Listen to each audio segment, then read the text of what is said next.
예, 저도 이 창세기 32장 말씀을 나누면서 이렇게 다섯 번씩이나 말씀을 나누려고는 상상도 못했습니다.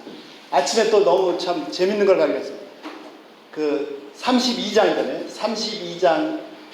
32라는 숫자를 이렇게 히브리어로 보면은 이게 마음입니다. 마음. 예, 그래서 창세기 32장이 이 창세기의 하나님의 마음, 창세기의 심장이다, 그런 생각이 들었어요. 예. 다섯 번 살펴봤습니다. 첫 번째는 뭐냐면 1절 2절에 나와 있는 것처럼 야곱이 가다가 마하나임, 하나님의 군대를 만났습니다. 하나님께서 온 우주의 최고의 군대를 가지고 계신 하나님께서 늘 항상 함께 하십니다. 계속 나눈 것처럼요, 첫 번째, 우리가 사고가 나서 살았기 때문에 은혜다 라고 깨닫지만, 더 중요한 것은 뭐죠? 아무 사고 없이 무탈하게 잘 왔는데 지금은 못 봅니다. 나중에 봤더니 여러 가지 가능성을 하나님이 다 막으셔서 우리가 일상적인 삶을 정상적으로 살고 있다라는 걸 깨닫게 될 때, 사고가 나서 살았기 때문에 은혜, 이기 이전에 평범한 삶 자체가 은혜라는 거죠. 예, 하나님의 군대가 보이지 않게 늘 항상 함께 하십니다. 이게 진실입니다. 진실. 두 번째, 야곱이 이제 형이 오니까 두려워서 기도합니다. 그 야곱의 기도가 이 32장에 아주 그냥 백미입니다. 백미. 정말 기가 막힌 기도죠. 한마디로 정의하면 어떻게 기도했습니까? 시작할 때 약속을 붙잡고 기도하고 끝날 때 약속을 붙잡고 기도했습니다. 그래서 야곱의 기도는 아주 좋은 모범을 보여주는데, 하나님의 약속의 샌드위치 안에다가 자기가 요구하는 걸 딱 집어넣죠. 아까 아침에 우리 목사님 말씀하신 것처럼요, 예, 말씀 붙잡고 기도하면 꼼짝 못하십니다. 세 번째, 자, 많은 재물, 또 그가 원했던 사랑, 자식들, 그 어떤 것도, 그 야곱이 일생 동안 쟁취한 그 어떤 것도 야곱을 이 죽음의 공포에서 구해줄 수가 없었습니다. 진짜 축복은, 야곱은 끝까지 붙잡고 축복해달라고 했는데, 진짜 축복은 뭐였습니까? 진짜 축복은 사랑도 소유도 아니고 뭐가 축복이죠? 내가 바뀌는 것, 내 이름이 바뀌는 것, 야곱이었던 사람이 이스라엘로 바뀌는 것, 하나님과 사람과 맨날 형하고 또 라반하고 외삼촌하고 맨날 싸우던 사람이 하나님과 씨름하는 사람. 자, 이스라엘 그 샤라가 다투자는, 이렇게 견디다. 엘, 하나님과 계속 씨름하는 사람. 그의 본질이 바뀌었습니다. 진짜 축복은 그 사람, 내가 바뀌는 거. 예. 그 다음에 네 번째, 지난번에 살펴본 것처럼요, 그 새벽, 도저히 건널 수 없었던 그 나루토를 쩔뚝거리면서 건너갑니다. 자, 하나님이 반칙을 하셨잖아요. 그죠? 예. 씨름을 했는데 야곱이 안 져요. 예. 그것도 끝까지 정정당당하게 하셔야 되잖아요. 그렇잖아요? 예. 제 이름이 그래서 정정우입니다. 정정당당하게. 죄송합니다. 끝까지 정정당당하지, 왜 마지막에 안 되니까 반칙을 치세요? 참 이해하기 힘들죠. 하나님도 반칙하시나? 예.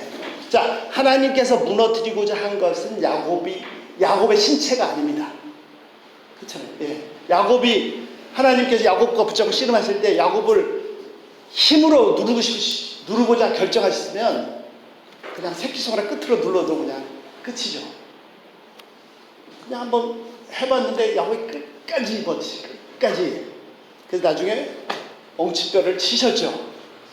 하나님께서 꺾으신 것은 야곱의 신체가 아닙니다.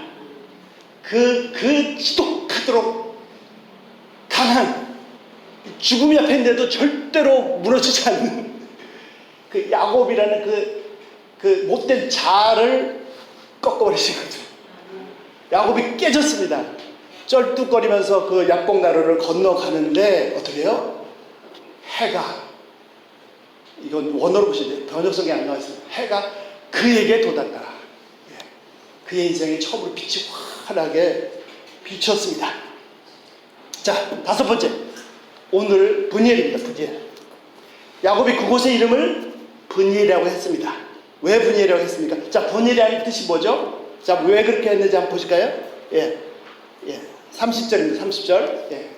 3절 한번 같이 읽어보실까요? 예. 자, 시작. 그러므로 야곱이 그곳의 이름을 브니엘이라 했으니 그가 이르기를 내가 하나님과 대면해 보으나 내 생명이 보존되었다 함이라. 자, 그곳 이름을 분예라고 했습니다. 왜요? 내가 하나님과 대면해 보았으나 내 생명이 살았다. 예, 대면해서 봤으면 원래 어떻게 돼야 된다는 거죠? 죽었어요. 그렇죠? 근데 살았다. 그래서 그곳 이름을 분예라고 했습니다. 분이엘이라면 엘은 하나님이고 분이는 파님, 얼굴이라면 얼굴. 그래서 원래 보시면 내가 하나님과 얼굴과 얼굴을 대면해 봤다. 그럼에도 불구하고 내가 살았다. 그곳 이름을 하나님의 얼굴이라는 뜻의 분이라고 했습니다. 여기에 우리 신앙의 본질이 있습니다. 본질. 살아있는 신앙과 죽은 신앙을 구분하는 그 핵심 포인트가 여기 있습니다. 우리 신앙의 본질이 뭡니까? 살아있는 신앙과 죽은 신앙을 어떻게 구분합니까? 뭐 예배 열심히 드리고 많이 모이고 잘 섬기고 다 귀한 일입니다. 오늘도 밥 먹고 이렇게 앉았는데 또 우리 권사님이 커피를 이렇게 타줍니다. 야, 정말 마음이 참 너무 불편해요.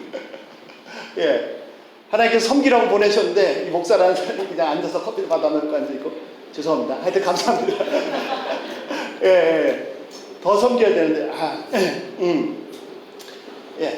다 귀한 일, 다 귀한 일이에요. 그 핵심이 있어요. 본질이 있어요. 본질. 이 모든 행위가 틀렸다는 게 아닙니다. 다 귀한데 핵심이 뭐죠? 핵심이 뭐냐면 내 신앙이, 우리 신앙의 본질이 뭐냐면 하나님을 대면하는 겁니다. 각 사람이 하나님을 대면하는 것이 있어야 이게 살아있는 신앙입니다. 내가 하나님과 매일 대면하는 이 속에서 나오는 모든 행위가 정말 살아있는 신앙의 핵심입니다. 내가 살아있으면 내가 행동하고 움직이고 몸이 나오고 하지 않습니까? 본질이 뭐라고요? 하나님을 대면하는 분이입니다. 분이에요. 이런 우리가 사람들이 눈에 보이는 행위는 다 똑같이 할 수 있어요. 같이 예배도 드릴 수 있고 다 할 수 있습니다. 오히려 막 더 많이 할 수도 있어요. 그러나 혹시 그렇지 않기를 원하지만 혹시라도 그 사람 속에 본질, 그 사람이 개인적으로 하나님을 대면할 일이 없으면 죽은 신앙, 껍데기. 예수님 아주 무섭게 말씀하셨어요. 이 회칠한 무덤이래. 무덤이 그렇잖아요. 무덤이 얼마나 멋있게 장식해놨습니까? 속이 뭐죠? 사망. 죄송합니다.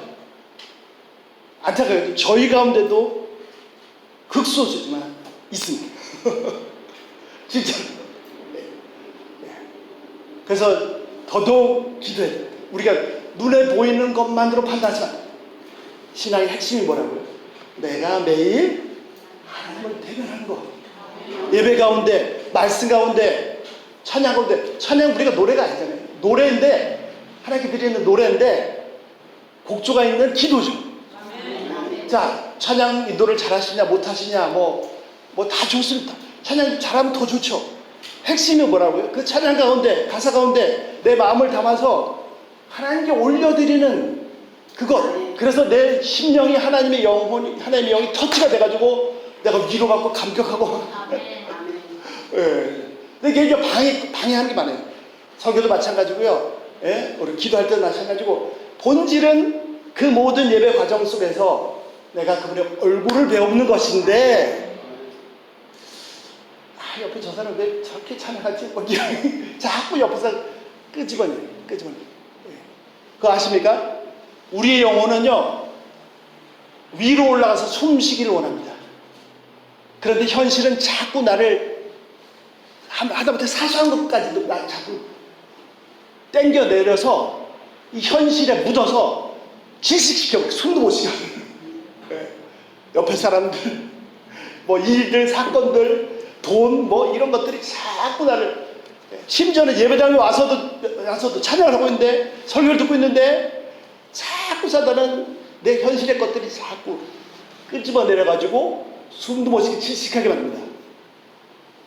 그거를 뚫고 푹 올라가서 하나님의 얼굴을 대면하고 아주 신선한 공기를, 그 공기의 루아흐, 영, 신선한 영을 내 영혼이 확 새롭게 자유를 누리는 거죠. 예. 다시 정리합니다. 본질은 하나님을 대면하는 거죠. 예. 자, 그러면 하나님을 대면하는, 하나님의 얼굴을 뵙는 거, 이것도 긴 얘기인데 오늘 이거 나누고자 하는 핵심이 아니니까 한 가지만 말씀. 많은 사람들이 하나님의 얼굴을 대면하는데 하나님의 음성을 듣다 그러면 오늘 야곱처럼 뭐 하나님이 와서 씨름해 주시고 아브라함처럼 하나님께 나타나시고 소리를 이렇게 하시죠. 예, 그 긴 얘기인데요. 딱 하나만 짧게 소개하겠습니다. 자, 그런 현상은 어떤 현상이냐면 이런 겁니다. 우리말에 그런 말 있잖아요. 우물 안에 개구리, 우물 속 개구리. 예, 우물 속 개구리가 뭐라고 생각하죠? 예, 그렇죠. 우물 속에 개구리 한 마리가 있습니다. 개구리 한 마리가 아니지 뭐 몇 마리가 있겠죠? 아빠 개구리, 엄마 개구리. 자, 우물 안에 개구리는요, 무슨 생각을 하냐면 그 우물 안이 온 세상이라고 생각합니다. 우물 안이 온 우주라고 생각합니다. 우물 바깥에 다른 세상, 우물보다 훨씬 몇 천 배, 만 배 넓은 세상이 있다는 걸 몰라요. 그래서 우물 안에 개구리라고 하죠. 예. 자, 보십시오. 여러분, 이 밤에 방향을 잃으면 별 보고 찾아가잖아요. 무슨 별 보고 찾아갔습니까? 북극성. 다른 별들은 다 계절에 따라 움직이는데 북극성은 하늘 끝에 고정되어 있어 안 움직입니다. 북극성만 찾아가면 국자 끝에 3번 이렇게 가면 북극성만 보면 방향을 잃지 않을 수 있습니다. 네. 자, 아십니까 여러분? 그 북극성이 우물의 입구입니다. 아시겠어요? 네. 북극성이 우물의 입구입니다. 우리가 알고 있는 이 광대한 우주보다도 상상도 할 수 없는 어마어마한 우주라고 해야 됩니까? 그 광대한 우주보다도 훨씬 더 광대하신 분이 하나님이십니다. 아멘. 그 하나님께서 아브라함한테 말을 하고 싶은데 야곱한테 전달하고 싶은 말씀이 있는데 하나님은 너무나 광대하시고 우리가 알고 있는 이 우주가 우물에 있구나니까요. 하나님은 너무나 광대하시고 인간이 아니라 지구는 보이지도 않고 어떻게 하십니까? 저 같으면 안 하고 말죠. 정말 하나님께서 너무 사랑이 많으신 하나님께서 어떻게 하셨어요? 인간이 알아들을 수 있는, 인간이 눈으로 볼 수 있는 거리가 얼마나 될까요? 인간이 귀로 들을 수 있는 소리의 거리가 얼마나 될까요? 그 안에다가 그 아브라함이 알아들을 수 있고 볼 수 있는 그 안에 그 보이지도 않는 그 조그만 세계 안에다가 사람의 모습으로 오셔서 말씀하십니다. 야곱이 눈으로 보고 손으로 만질 수 있는 그 정말 마이크로 세계, 나노의 세계, 그 세계 안에 오셔서 정말 작은 모습으로 오셔서 씨름하십니다. 현대는 어떻게 했습니까? 그렇게 하신 사건의 결정체가 뭐냐면 이 북극성이 우물 입구라니까요. 더 크신 하나님이 보이지도 않는 먼지보다 작은 지구 위에 티끌 같은 인간의 모습으로 오신 성육신한 사건이 하나님의 우리 계시의 최고 결정체입니다. 바로 어떻게 얘기했잖아요. 기록된 말씀, 나타내신 말씀, 그 다음에 읽을 때 들려주신 말씀. 자, 예수님께서 가시면서 뭐라고 하셨습니까? 또 다른 보혜사를 내가 보낸다. 그리고 그 약속대로 성령께서 오순절에 오셨습니다. 그때 오신 성령께서 지금까지 계속 역사하시고 계십니다. 예수님 재림하실 때까지 일하실 겁니다. 그 성령께서 예수님이 나의 구세주라 고백하는 각 사람 심령 속에서 일하십니다. 구약에서는 성령께서 떠나시기도 하셨어요.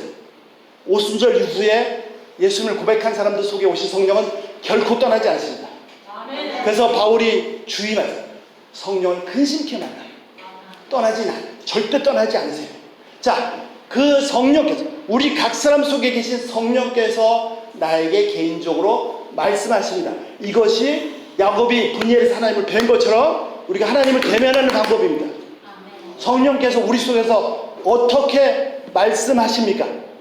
성령께서 우리 속에서, 성령께서 하시는 내게 음성을 들려주신 그 도구가 뭐냐면 성경입니다. 성령께서 사용하시는 도구는 말씀입니다. 기록된 말씀. 이 말씀을 가지고 말씀하십니다. 그때 야곱과 씨름하셨던, 야곱에게 오셨던 그 하나님, 야곱이 배웠던 그 하나님의 얼굴, 현대 우리가 어떻게 그분의 얼굴을 배울 수 있습니까? 하나님은 영이십니다. 이런 육체를 가지고 계시지 않았어요. 우리 얼굴을 가지고 있지 않았어요. 성경에서 하나님의 손, 팔, 얼굴이라는 것은 인간이 알아들을 수 있게 설명해 주신 것뿐입니다.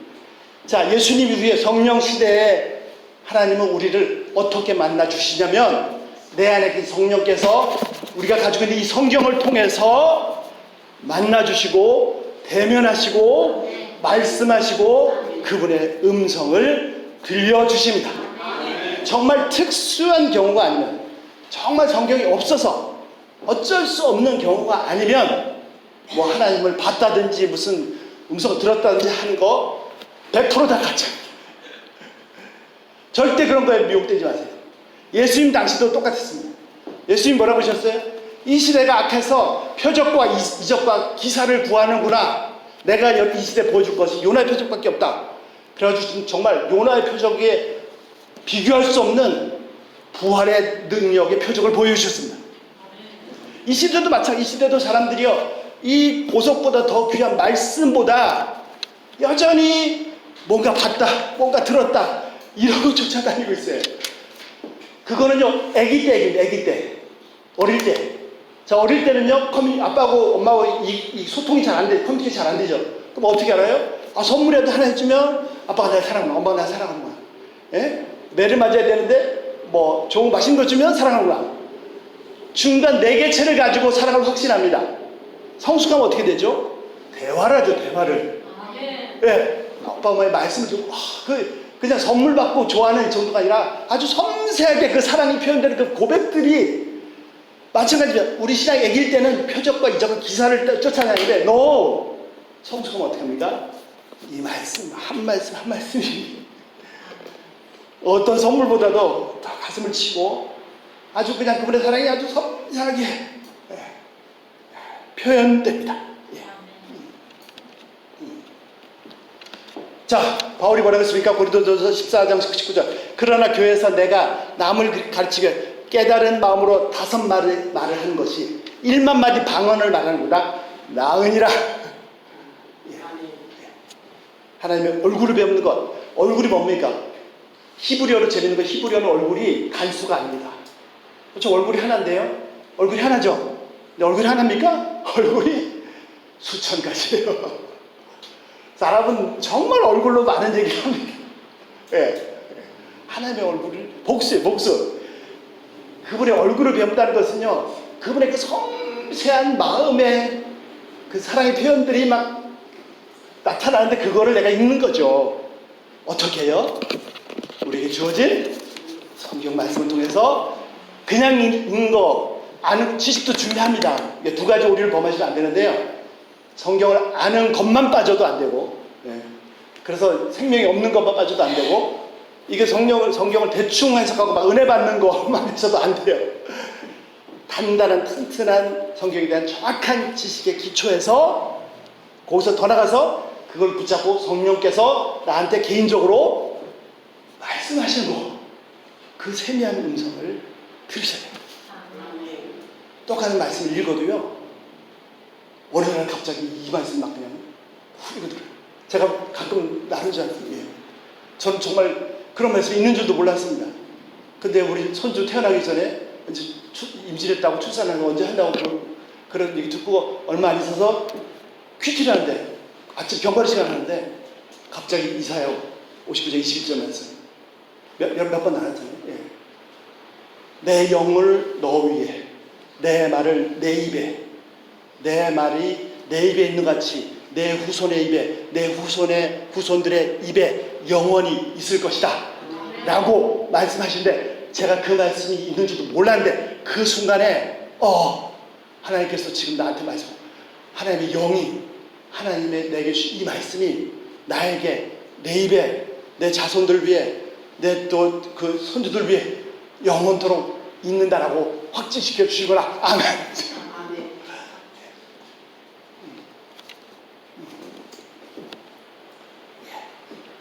이번 주에도 수요일 날 제가 그 고린도전서 2장 1절 5절까지 말씀 나눴는데요. 예? 바울이 전하고자 한 것, 오직 예수 그리스도와 그분의 십자가를 못 박으신 것.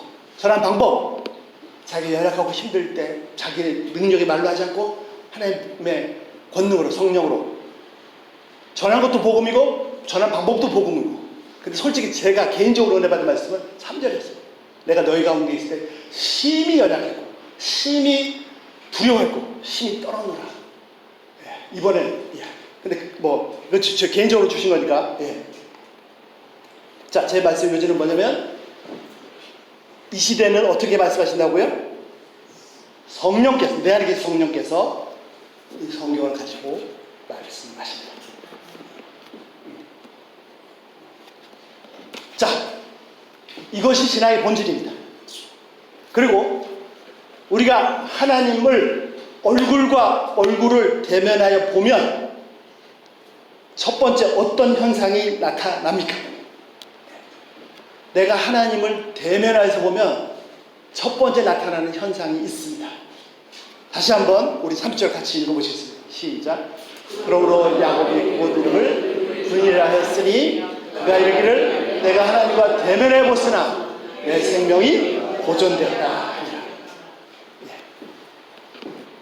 하나님을 대면하면 첫 번째 나타나는 현상이 있습니다. 그게 뭐냐면 죽을 수밖에 없는 죄예요. 하나님의 영광을 체험하면, 하나님의 의로우심을 맛보면 내가 죽을 수밖에 없는 죄인이라는 것을 깨달을 수밖에 없습니다. 그래서 야곱이 놀랬죠. 내가 그럼에도 불구하고 살아났다. 제가 세 사람만 소개하겠습니다. 베드로가 밤새도록 고기를 잡았는데 한 마리도 못 잡았어요. 그 아침에 이제 피곤해서 그물 걷고 집에 들어가서 이제 좀 뻗고 자고 싶은데 갑자기 사람들이 나타나더니, 갑자기 예수님이라는 분이 오더니 자기 그물 싣고 집에 퇴근해야 되는데 퇴근하고 붙잡아가지고 여기 좀 네 배 좀 쓰자. 이게 도대체 뭐야? 그리고 이제 실컷 말씀 전하시고 다 끝났어요. 이제 끝났다. 이제 집에 가서 쉬고 싶다. 하는데 뭐라 그랬습니까? 예수님께 또 선신 지시겠다고 기쁜 대로 가자고. 그 베드로 뭘 했죠? 그냥 순종했죠. 원래는 말도 안 되는 얘기인데 기쁜 대로 갔습니다. 그래서 그물을 땡겨 올렸는데 밤새도록 수고했는데 한 마리도 고기가 없었는데 예수님 말씀하신 원포인트 가서 했더니 2배가 가득 차서 잠길 정도로 고기를 잡았습니다. 자, 정상적인 사람이라면 어떻게 반응했을까? 일반적인 사람이라면 와, 이분 대단하구나. 예수님 혹시 명함이라도 한 장 있으시면? 그렇잖아요. 명함 잘 가지고 있다가 뭐 매일 나올 필요 없잖아요. 오늘 좀 고기가 돈 떨어졌네? 예수님 한번 나오시죠. 같이 가시죠. 2배 가득. 감사합니다. 오늘 좀 더 많이. 베드로가 어떻게 반응했죠? 갑자기 고기를 그렇게 잔뜩 잡고 갑자기 뭐라 그랬습니까? 주여 나를 떠나소서. 나는 죄인입니다. 왜 멀쩡하던 베드로가. 자, 베드로는요 그 그물을 건져 올리면서, 그 고기를 건져 올리면서 도대체 이분이 누군가, 고기에 집중하지 않았어요. 고기에 빠지지 않았어요. 도대체 이분이 누군가, 어떻게 저 깊은 바닷속을 다 들여다보고 계시지? 그리고 딱 마주쳤는데 아마 눈과 눈이 맞췄겠죠. 뭐죠? 깊은 바다가 문제가 아니고 완전히 빨가벗겨져서 자기 속을 다 들여다보고 예수님을 대면했는데 예수님을 대면한 것이 아니라 자기 심장에 피 한 방울까지 숨쉬는 그 작은 숨소리까지 완벽하게 다 들여다보고 계시는 그 하나님을 대면한 겁니다. 아멘. 도저히 견딜 수가 없어요. 날 떠나십시오. 나는 죄인입니다. 우리가 하나님을 제대로 대면하면 내가 그분의 영광을 체험하면 내가 얼마나 큰 죄인인가를 깨달을 수밖에 없어요. 자, 다니엘서 읽어드리겠습니다. 다니엘서 10장 바레스 왕, 바사 왕, 고레스 왕 3년에 한 일이 벨드사살의 이름한 다니엘에게 나타났는데 전쟁에 관한 것이라. 그때 내 다니엘이 세일 동안 3주 동안 슬퍼하고 세일의 차이까지 좋은 떡을 먹지 않고 고기와 포도를 입에 대지 않고 기름을 바르지 않느냐. 첫째 달 24일에 내가 히데레게라는 큰 강가에 있었는데 그때 내가 눈을 들어 본즉 자 강가에서 3주 동안 절제하면서 기도하고 있었는데 어느 날 한 분이 강가에 있었습니다.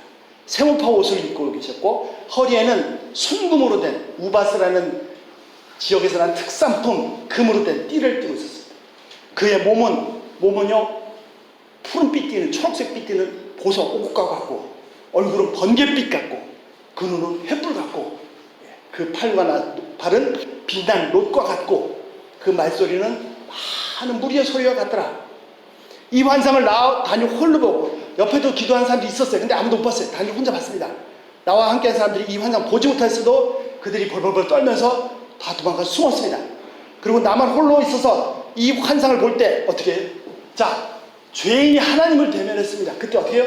내 몸에 힘이 기력이 쫙 빠져나가고 나의 그 다니엘이 제국의 총리 그 모든 아름다운 영광스러운 빛들이 다 썩은 듯이 변하고 나의 힘이 빠졌어요. 죽은 지 시체같이 되었어요. 내가 그의 음성을 들을 때 내가 얼굴을 땅에 대고 그분이 말씀하시는데요. 나는 얼굴이 바닥에 붙어가지고 깊은 잠에 들었다. 한 손이 있어. 그분이 손을 내밀어 나를 어루만지고 내가 떨었더니 그가 내 무릎과 손바닥이 땅에 닿게 일으키고 내게 이르되 큰 은총을 받은 사람 다니엘아 내가 내게 이르는 말을 깨닫고 일어서라. 내가 내게 보내심 받았느니라 하더라. 그가 내게 이 말을 한 후 내가 다시 떨며 일어나니. 자, 다니엘은요 진짜로 순결한 사람입니다. 엄청나게 긴 얘기인데 어느 정도 순결한 사람입니까? 다니엘은요 바벨론 제국의 황제 바로 밑에 사람이에요. 바벨론 제국이 어느 정도냐면 이집트부터 해서 지금 인도까지 그 제국 밑에 나라가 120개 때로는 123개 그러니까 황제 밑에 왕들이 한 120명 123명이 있었습니다. 그러니까 다스리기 힘들잖아요. 그래서 그 위에 그 왕들 위에 총리 3명을 뒀죠. 다니엘이 그 3명 중에 한 사람이었습니다. 다니엘이 너무 뛰어나고 너무 잘해요. 그러니까 어떻게 했습니까? 시기했죠. 다니엘 치자. 그래가지고 이제 뒷조사를 들어갔어요. 뒷조사를 들어갔는데 나온 게 없습니다. 그래서 어떻게 했습니까? 저 사람 신앙 아니면 할 수 없다. 그래서 만들게 사자고 사건입니다. 제가 무슨 말씀을 드리고 싶은 거예요? 다니엘은요 우리말에 털어서 먼지 안 나온 사람 없다고 하는데 다니엘은 털었는데 먼지가 안 나오는 사람이었어요. 아멘. 그 권력의 최고 꼭대기에 있었는데 털었는데 먼지가 안 나와서 먼지가 어떻게 그럴 수 있어요? 그래서 할 수 없이 사자고 사건을 만든 겁니다. 그런데 그렇게 순결한 다니엘 에스겔 선지자를 통해 말씀하시잖아요. 노아와 다니엘과 누구죠? 이따 한들을 그들은 스스로 구원받을 수 있지만 이들은 다 멸망할 것이다. 그렇게 하나님께서 인정하실 정도로 너무너무 순결한 사람인데 다니엘이 3주 절제하며 기도하면서 울레 강가에서 인자 같은 예수님을 배웠을 때 어떻게 했다고요? 그 영광은 다 썩은 거하고 온몸에 힘이 쭉 다 빠져나가고 마치 시체처럼 술 마시고 바닥에 있는 이것이 하나님을 대면할 때 인간의 실체입니다. 요한계시록 1장 12절 사도 요한이 고백합니다. 몸을 돌이켜 나에게 말하는 음성을 돌아버리고 돌이킬 때 7 금 촛대를 보았는데 촛대 사이에 인자 같은 이가 예수님이죠. 발에 끌리는 옷을 입고 가슴에 금띠를 두고 똑같죠. 그의 머리와 털의 희가 흰 양털 같고 눈 같으며 그의 눈은 불꽃 같고 그의 발은 푸른불에 닿는 빛난 주소 같고 그 음성은 많은 물소리 같으며 그가 오른손에 7배를 있고 그 입에서 좌우에 날선 검이 나오고 그 입은 해가 힘있게 비치고 같더라. 예수님의 입에서요 양날이 예리한 칼이 나옵니다. 무슨 괴물 생각하지 마세요. 예수님이 입을 여시면 다 죽습니다. 우리 속을 다 들여다보고 예수님께서 입만 여셔도 다 죽어요. 내가 볼 때 예수님 배웠어요. 그때 요한이 어떻게 했습니까? 그 발 앞에 엎드려져 죽은 자 같이 되네. 그가 오른손을 내게 얹고 이르시되 두려워 말라. 나는 처음이요 마지막이라. 곧 살아있는 자니 내가 전에 죽었었노라. 볼지어다 이제 세습토록 살아있어 사망과 지옥의 열쇠를 가졌나니 그러고 내가 본 것과 지금 있는 일과 장차일을 기록하라. 다니엘도요 한 손이 있어서 그를 일으키시니 살아났습니다. 자기 힘으로 살아난 게 아니에요. 외부의 힘으로 하나님의 권능으로 복음으로 살아난 거예요. 요한도 마찬가지입니다. 오늘 32장의 야곱도 마찬가지입니다. 내가 하나님을 대면하여 보았으나 죽어야하는데 내 생명이 보존됐다. 이것이 구원. 이것이 구원입니다. 과거의 야곱은 싹 죽어 없어지고 이제 이스라엘이 살아나는 겁니다. 자, 야곱이 완전히 변했습니다. 전날 밤까지도 다 자기 사산 다 건너보내고 자기 처자식까지 다 건네보고 밤에 자다가 일어나서 잠이 안 오죠. 다 건네보내고 건너가야 되는데 못 건너가. 자기를 죽이러 오는 그 형, 그 죽음 앞에 두렵고 떨었습니다. 그런데 아침이 돼서 비록 다리는 자신이 다 깨져서 쩔뚝거리지만 해가 돋았어요. 내가 하나님을 배웠는데도 살았어요. 네. 그 어떤 사람을 본들 내가 뭐가 두려웠습니까? 네. 하나님을 대면하고 살아남았는데 형이 와서 나에게 뭐라고 한들 어떤 짓을 한들 내가 뭐가 두렵겠습니까? 야곱이 완전히 달라졌습니다. 33장 10절 야곱이 이르되 그렇지 아니하이다. 내가 형님의 눈안에서 은혜를 입었으면 자 내가 형님께 은혜를 입었으면 어떻게 해달라고요? 청컨대 내 손에서 이 예물을 다 받으소서. 내가 형님의 얼굴을 배운즉 하나님의 얼굴을 뵌 것 같사며 형님도 나를 기뻐하시나이다. 야곱이 완전히 달라졌죠. 전에는 재물 하나 아우구로 놓을 수가 없었습니다. 다 가지십시오. 자신을 죽이려고 온다고 생각했던 그 형을 향해서 불쌍히 여기는 마음이 생겼습니다. 나를 죽이러 온다고요? 저 영혼도 구원받아야 됩니다. 평생 동생 때문에 동생을 미워하면서 이를 박박가면서 살았을 20년 동안 고통받았을 그 형을 생각하니 그 영혼이 얼마나 불쌍합니까? 그런데 그 형이 나를 죽이기는커녕 이렇게 반갑게 마주해 주니 얼마나 고맙고 감사합니까? 뭐라고요? 형님의 얼굴을 배운즉 살인자 얼굴을 뵌 것 같습니다. 하나님의 얼굴을 뵌 것 같습니다. 이것이 방금 하나님의 얼굴을 배우고 나온 사람의 고백입니다. 형 때문이 아니고 하나님의 영광 때문에 그 휘황찬란한 영광 앞에서 숨도 한번 제대로 못 쉬고 죽을 수밖에 없는 사람이었습니다. 이런 자가 일방적인 은혜로 살아났습니다. 구원받았습니다. 예수님 비유처럼요 1만 달란트 빚을 탕감받았습니다.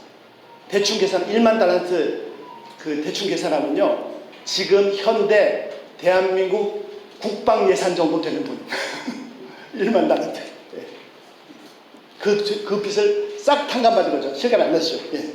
자 그러니까 형에게 자신이 지은 죄를 생각하니 자신의 전 재산을 다 주어도 부족했습니다. 형이 자신과 자신의 모든 가족들을 살해하고 전 재산을 다 빼앗아 가도 할 말이 없었어요. 그런 죄인입니다. 그런데 그런 형이 자기를 반갑게 맞이해주고 그뿐 아니라 같이 목을 끌어안고 한참을 울었습니다. 얼마나 감사해요. 예. 이 불쌍히 여기는 마음. 예.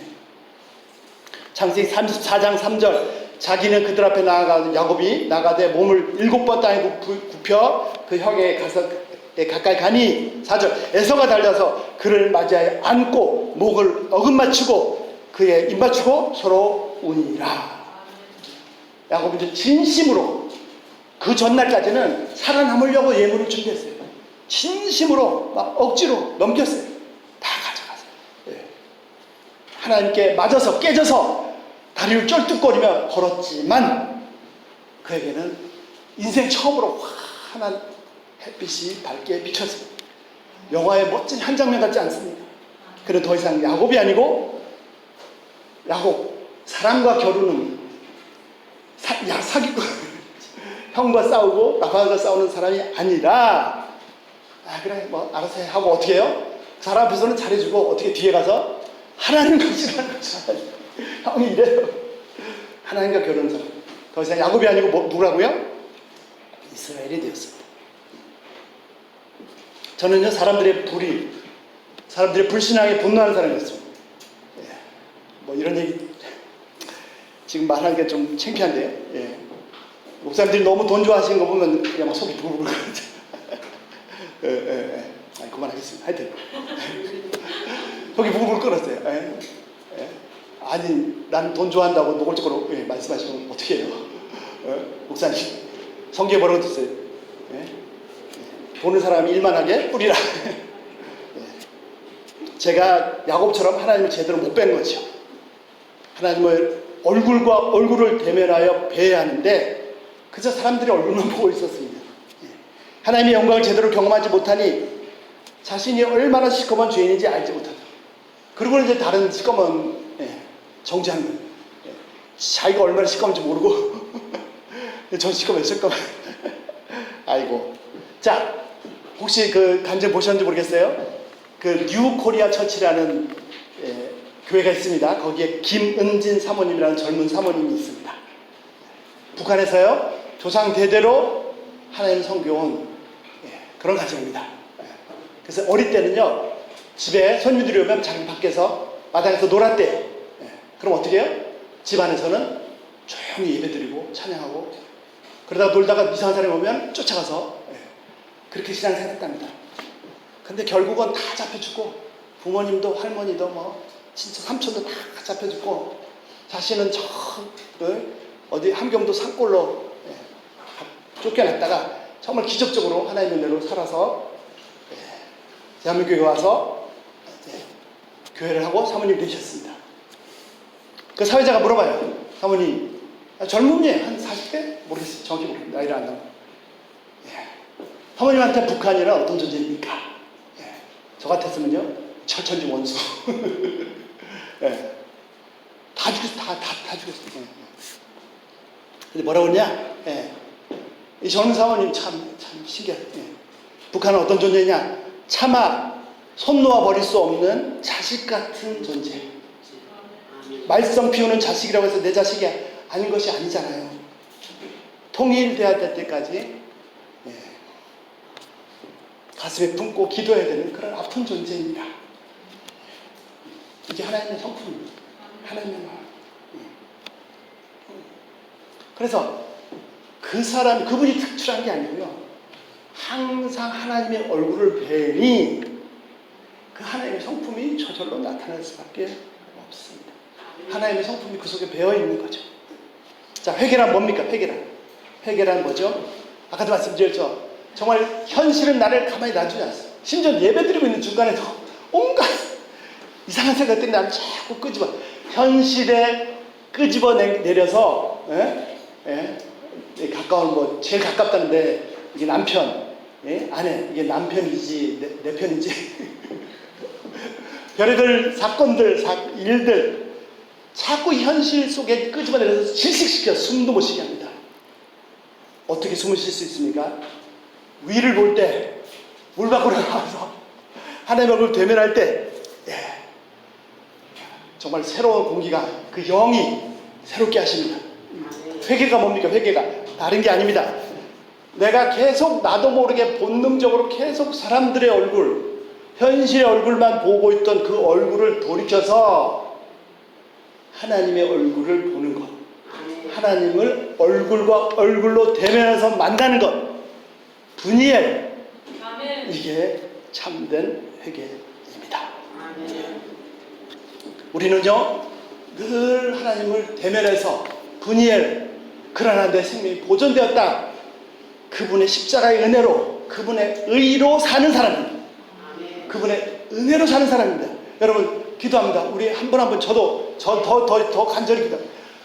우리 한 분 한 분이 그 분의 얼굴을 항상 배웠고, 내가 얼마나 썩고 부패하고 죄인인지를 처절하게 깨닫고, 그래서 그 은혜 정말 완전히 김장철에 배추 소금에 절이듯이 그 은혜의 내용을 확 절여 버리십시오.